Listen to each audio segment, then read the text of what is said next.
7장 솔로몬이 자신의 왕궁을 지어 완공하기까지 다시 13년이 걸렸다. 그는 레바논 숲 궁전을 지었는데 그 길이는 45m, 너비는 22.5m, 높이는 13.5m였다. 백향목 기둥들을 4줄로 세우고 그 위에 한 줄에 15개씩 45개의 백향목 들보를 얹었으며 지붕도 백향목으로 덮었다. 양쪽 벽 높은 곳에는 창문을 3개씩 냈다. 모든 문은 네모 모양으로 서로 마주보게 배치했다. 그는 기둥을 세워 주랑을 만들었는데 길이가 22.5m, 너비가 13.5m였다. 주랑 앞쪽에 현관이 있고 그 위에 넓은 차양을 쳤다. 사법 문제를 판결하는 법정인 법원도 짓고 그 바닥을 백향목으로 깔았다. 법원 뒤쪽에는 비슷한 설계로 자신이 거주할 궁을 지었다. 솔로몬은 또 아내로 맞이한 바로의 딸을 위해 똑같은 궁을 하나 더 지었다. 비용은 조금도 아끼지 않았다. 기초부터 지붕까지 안과 밖의 모든 것을 정확히 잘라서 다듬은 고급 석재로 지었다. 기초를 놓을 때에도 최고급 큰 돌을 썼는데 그 크기가 3.6m에서 4.5m에 이르렀다. 기초 위에 놓은 돌도 가장 좋은 돌을 써서 규격대로 모양을 맞추고 백향목으로 장식했다.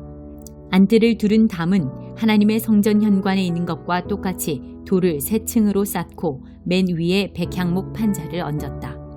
솔로몬 왕은 두로의 사람을 보내어 히람 왕이 아니라 다른 히람을 데려왔다. 히람은 어머니의 납달리 지파의 과부였고 아버지는 두로 사람으로 청동을 다루는 장인이었다. 히람은 진정한 예술가여서 청동으로 못하는 일이 없었다. 그가 솔로몬 왕에게 와서 모든 청동 작업을 했다. 우선 그는 청동으로 2 기둥을 주조했는데 각각 높이가 8.1m, 둘레가 5.4m였다. 다음에 기둥 위에 얹을 청동 기둥머리 2를 조조했는데 각각 높이가 2.25m에 맨 위는 활짝 핀 백합꽃 모양이었다. 각 기둥머리에는 꼰사슬 7개와 겹줄의 석류 200개씩을 정교한 세곡물로 꾸며 웅장하게 장식했다. 그는 성전 입구 현관에 2 기둥을 세우고 남쪽 기둥은 안전, 야긴이라 하고 북쪽 기둥은 안정, 보아스라 했다. 기둥머리는 백합꽃 모양이었다. 기둥을 마치고 나서 히람은 바다를 만들었다. 바다는 금속을 주조해 만든 거대한 둥근 대야로 지름 4.5m, 높이 2.25m, 둘레 13.5m였다.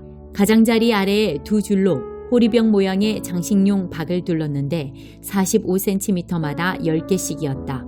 이 박은 바다와 함께 한 덩어리로 주조해 만들었다. 12마리 황소가 바다를 떠받치고 있는데 3마리는 북쪽을 향하고 3마리는 서쪽을 향하고 3마리는 남쪽을 향하고 3마리는 동쪽을 향했다. 황소는 얼굴을 바깥쪽으로 향하고 뒤쪽 몸으로 바다를 떠받쳤다. 바다의 두께는 8cm였고 가장자리는 잔이나 백합꽃처럼 벌어져 있었다. 그 용량은 44kl 정도 되었다. 히람은 또 청동으로 세면대 10개를 만들었다. 길이와 너비가 각각 1.8m, 높이는 1.35m였다. 세면대는 이렇게 만들었다. 곧게 세운 기둥에 판을 붙이고 판과 기둥에 사자, 황소, 그룹을 그렸다. 비스듬한 화한 무늬가 위아래로 사자와 황소와 맞닿았다. 각 세면대 밑에는 청동축이 달린 4개의 청동 바퀴를 달았다. 곧게 세운 기둥은 장식용 부조 세공과 함께 주조했다. 각 세면대에는 조각한 원형 지짐을 위해 깊이 45cm의 대야가 있고 그 밑에 가로 세로 67.5cm의 받침대가 있었다. 세면대 자체는 정사각형이었다. 대 밑에 축을 붙이고 그 축에 바퀴를 달았다. 바퀴는 지름이 67.5cm로 전차 바퀴처럼 생겼다. 그 축과 테두리와 살과 통은 모두 금속을 주조해 만들었다. 세면대의 4 귀퉁이에는 손잡이가 있었는데 손잡이는 세면대와 함께 한 덩어리로 주조했다. 세면대 맨 위에는 약 22.5cm 정도 깊이의 테두리가 둥글게 둘려 있었다. 곧게 세운 기둥과 손잡이는 세면대와 함께 한 덩어리로 주조했다. 세면대의 모든 표면에는 그룹, 사자, 종려나무를 새기고 그 둘레에 화한 모양을 새겼다. 세면대들은 모두 같은 틀에 주조하여 모양이 똑같았다. 그는 또 청동으로 대야 10개를 만들었는데 각각 지름 1.8m에 용량 880리터로 10개의 세면대 위에 각각 대야 하나씩이었다. 세면대 5개는 성전 남쪽에, 5개는 북쪽에 배치했다. 바다는 성전 남동쪽 모퉁이에 놓았다. 히람은 또 들통, 부삽, 대접 등 여러 기구를 만들었다. 히람은 솔로몬 왕을 위해 시작한 하나님의 성전 짓는 일을 모두 마쳤다. 기둥 둘, 기둥 꼭대기에 얹은 기둥머리 둘, 기둥머리에 장식용 세곡물 둘, 두 세곡물에 달린 석류 모양 400개, 각 세곡물마다 겹줄의 석류, 세면대 10개와 거기에 딸린 대야, 바다 하나, 바다 밑에 황소 12마리, 그 밖에 들통, 부삽, 대접. 히람이 하나님의 성전을 위해 솔로몬 왕에게 만들어준 이 모든 기구는 광택이 나는 청동으로 만든 것이었다. 왕은 숫곡과 사르단 사이에 있는 요단 평지의 주물 공장에서 진흙에 부어 주조하는 방법으로 그것들을 만들었다. 이 기구들은 수가 너무 많아서 무게를 달지 않았다. 청동이 얼마나 쓰였는지 아무도 모른다. 솔로몬은 또 하나님의 성전에서 쓸 가구와 부속물도 만들었다. 금제단, 임재의 빵을 차려놓는 금상, 네시랍 오른쪽과 왼쪽에 각각 5개씩 두는 나뭇가지 모양의 순금 촛대, 금꽃, 등잔, 부젓가락, 순금 접시, 심지 자르는 가위, 피 뿌리는 대접, 국자, 향로들, 내실 곧 지송소문과 외실문에 다는 금돌 저귀들. 이렇게 해서 솔로몬 왕은 하나님의 성전과 관련된 모든 일을 끝마쳤다. 그는 아버지 다윗이 거룩하게 구별해 두었던 물건, 곧 은과 금과 기구들을 가져다가 하나님의 성전 보물 보관소에 두었다. 4장. 한 주님, 한 믿음, 한 세례, 한 하나님. 이 모든 것을 생각하면서 내가 여러분에게 바라는 것은 다음과 같습니다. 나는 주님을 위해 죄수가 되어 이곳에 갇혀 있지만 여러분은 저 바깥으로 나가 하나님께서 여러분을 부르셔서 걷게 하신 그 길을 걸어가십시오. 아니, 달려가십시오. 나는 여러분 가운데 어느 누구도 팔짱 끼고 가만히 앉아있기를 바라지 않습니다. 나는 여러분이 엉뚱한 길에서 헤매는 것을 바라지 않습니다. 겸손과 절제로 이 일을 행하십시오. 기분 내킬 때나 처음에만 하지 말고 꾸준히 행하십시오. 서로를 위한 사랑의 행위에 자신을 쏟아붓고 서로의 다름을 깊이 이해하고 서로 간에 벽이 있다면 서둘러 허무십시오. 여러분은 모두 같은 길, 같은 방향으로 나아감으로써 내적으로나 외적으로 하나가 되도록 부름받았습니다. 여러분은 한 주님, 한 믿음, 한 세례, 한 하나님 아버지를 모시고 있습니다. 이 하나님은 만물을 다스리시고 만물을 통해 일하시며 만물 안에 계십니다. 여러분의 존재와 생각과 행위에는 이러한 하나됨이 속속들이 배어 있습니다. 그렇다고 해서 여러분이 다 똑같은 것을 보고 말하고 행해야 한다는 의미는 아닙니다. 우리는 저마다 그리스도의 은혜에 따라 각자에게 알맞은 선물을 받았습니다. 다음은 그것을 두고 말한 본문입니다. 그분께서 높은 산으로 올라가셔서 원수를 사로잡아 전리품을 취하시고 그 모든 것을 사람들에게 선물로 나눠주셨다. 높은 데로 올라가신 분께서 또한 땅의 골짜기로 내려오셨다는 것은 사실이지 않습니까? 낮은 데로 내려오신 분은 다시 가장 높은 하늘로 올라가신 그분이십니다. 그분은 위에서나 아래서나 선물을 나눠주시고 하늘을 자신의 선물로 가득 채우시며 땅도 자신의 선물로 가득 채우셨습니다. 그분은 사도, 예언자, 복음전도자, 목사, 교사의 은사를 선물로 나눠주셨습니다.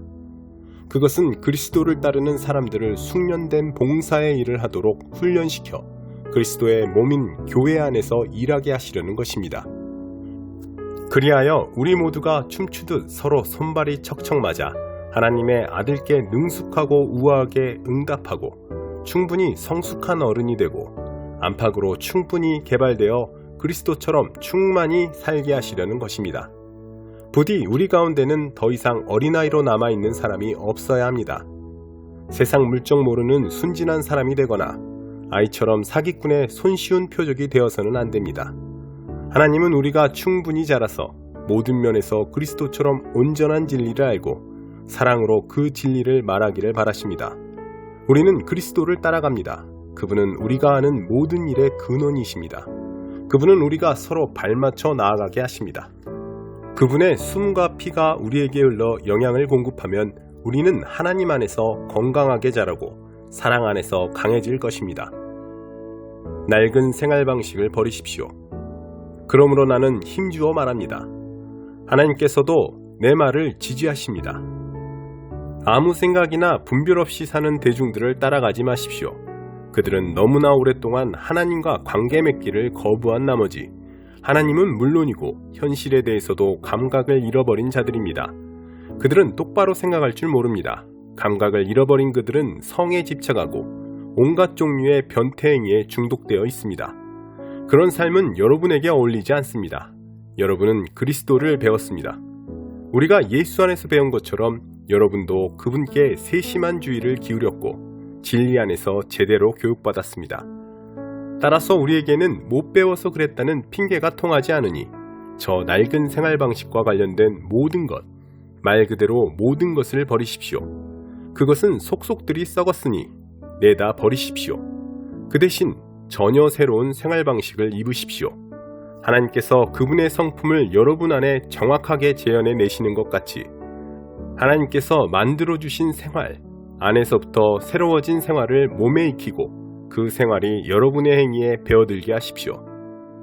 덧붙여 말씀드립니다. 더 이상 거짓과 가식이 있어서는 안 됩니다. 이웃에게 진실을 말하십시오. 우리는 너나 없이 그리스도의 몸 안에서 서로 연결되어 있기 때문입니다. 다른 사람에게 거짓말하는 것은 결국 자신에게 거짓말하는 것입니다. 화가 나면 화를 내십시오. 화내는 것 자체는 괜찮습니다. 그러나 화를 연료로 삼아 복수심을 불태워서는 안 될 일입니다. 화난 채로 오래 있지 마십시오. 화난 채로 잠자리에 들지 마십시오. 마귀에게 거점을 내어주어서는 안 됩니다. 도둑질로 생계를 꾸렸습니까? 더 이상 그렇게 살지 마십시오. 정당한 일로 돈을 벌어서 일할 수 없는 다른 사람들을 도우십시오. 여러분의 말하는 습관을 살피십시오. 여러분의 입에서 불쾌하고 더러운 말이 나오지 않게 하십시오. 도움이 되는 말만 하고 여러분의 말 한마디 한마디가 선물이 되게 하십시오. 하나님을 슬프게 하지 마십시오. 그분의 마음을 아프게 하지 마십시오. 여러분 안에서 숨쉬고 움직이시는 하나님의 거룩한 영은 여러분의 삶에 가장 깊숙한 곳에 자리하십니다.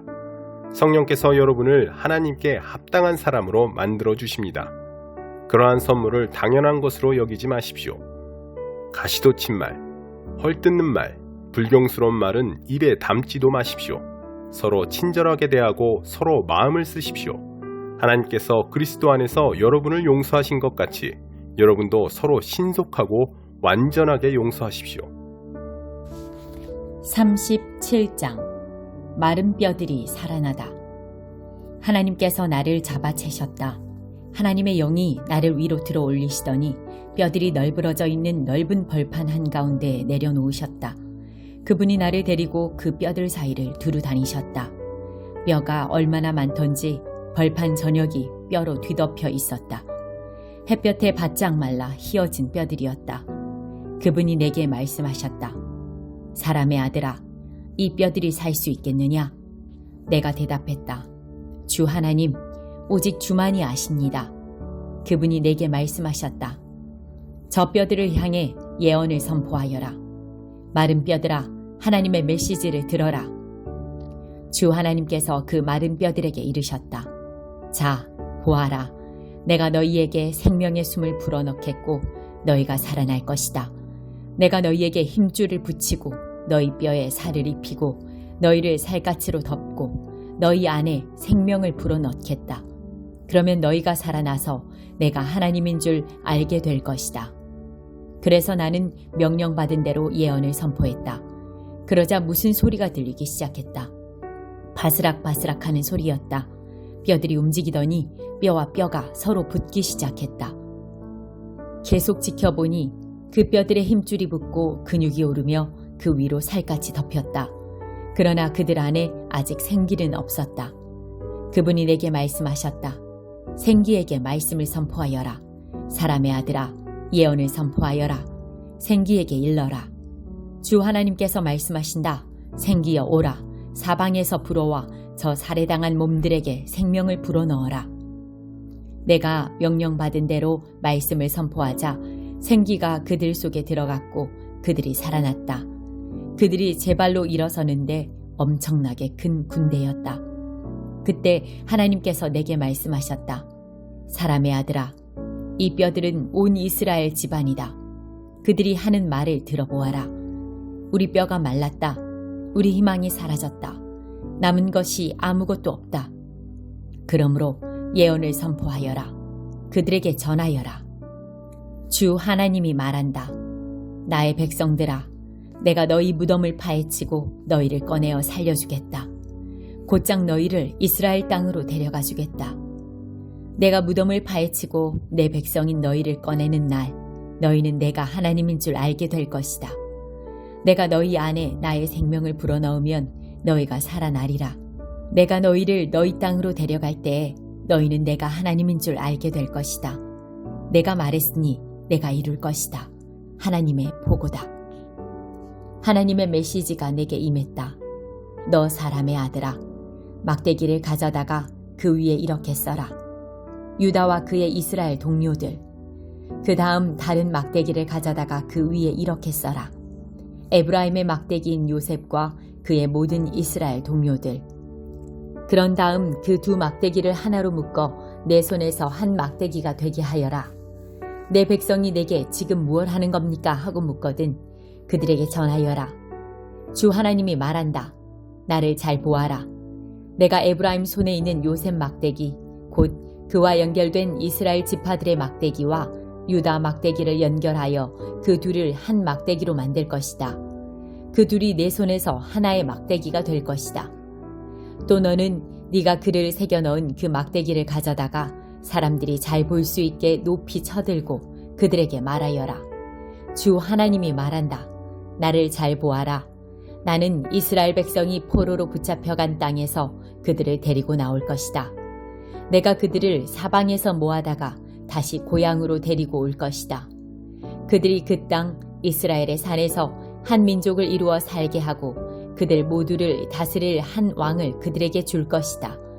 다시는 그들이 두 민족, 두 왕국으로 나뉘는 일이 없을 것이다. 다시는 우상 숭배와 추악하고 역겨운 짓과 반역 행위로 자기 삶을 더럽히는 일이 없을 것이다. 내가 그들을 죄로 물든 소굴에서 구해주리라. 그들을 깨끗이 씻겨주리라. 그들은 나의 백성이 되고 나는 그들의 하나님이 될 것이다. 나의 종 다윗이 그들을 다스리는 왕이 되고 그들 모두가 한 목자 아래서 살게 될 것이다. 그들은 나의 규례를 따르고 나의 율례를 지킬 것이다. 그들은 내가 나의 종 야곱에게 준 땅, 그들의 조상이 살던 땅에서 살 것이다. 그들과 그들의 후손들이 거기서 영원히 살고 나의 종 다윗이 영원히 그들의 왕이 될 것이다. 내가 그들과 평화의 언약을 맺을 것이다. 이는 만물을 존속시키는 언약이요 영원한 언약이다. 내가 그들을 굳건히 지켜주고 나의 거룩한 예배 처소가 영원히 그들 삶의 중심에 자리 잡게 할 것이다.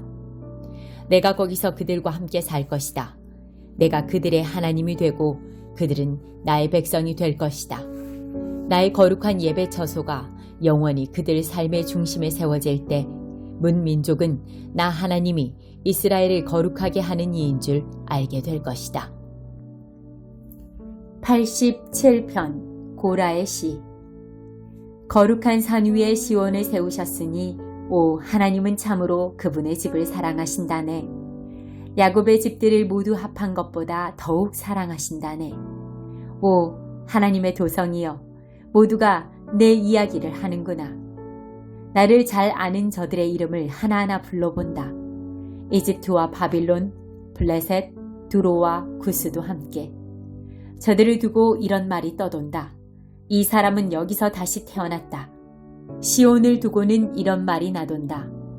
남자와 여자, 이 사람 저 사람 모두 그 품에서 다시 태어났다. 하나님께서 저들의 이름을 명부에 기록하신다. 이 사람, 그리고 이 사람이 바로 여기서 다시 태어났다. 노래하는 사람과 춤추는 자들도 시온을 두고 이렇게 말한다. 나의 모든 근원이 시온 안에 있다. 88편 고라자손 해만의 기도. 하나님, 내가 기대할 것은 주님뿐입니다. 내가 주님 앞에 무릎 꿇고 밤을 지새웁니다.